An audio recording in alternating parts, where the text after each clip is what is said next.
Лозари денес го блокираа патот ка Вадарци Неготина. Поради лошата година и преполовениот род, тие од владата категорично бараат. Бараме обештетување за болеста пламеница, дали ќе да биде некоја реална цена, барем 3000 арки да ги обештетат луѓето. Бараме 5 динара за тоа што има продадено гроздје во винарија. Бараме за субвенциите да се исплатат по 40.000 до хектар, 40.000 на хектар. Бареме за елементарната непогода за 2021 до ден денеска имаше елементарна непогодна суша, не е исплатена. Бареме за 2022 имаше град во Неготинскиот атер и таа не е исплатена. Бареме повлекување на одлуката за воден надоместок. Постоева тука 46.000 и таа е моментално сега одложена до нова година.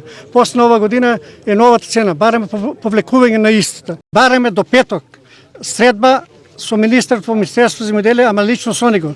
Да видиме овие нашите барања што седнате, да седнеме и да ги решиме. Од владата тие бараат дитни реакции, бидејќи во прашање е нивната екзистенција и иднината на лозарството во Тиквешијата.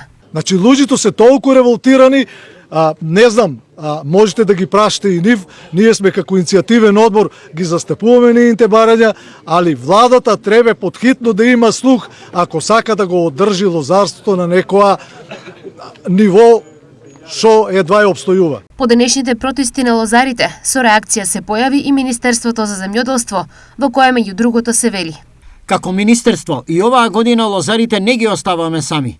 Мерките кои министерството ги предлага се поголеми од оние кои лозарите на протестот ги упатуваа. По завршувањето на бербата, добивајќи ги точните бројки, владата ќе усвои мерки со што заеднички и овој предизвик ќе го поминеме. Порача од Министерството за земјоделие.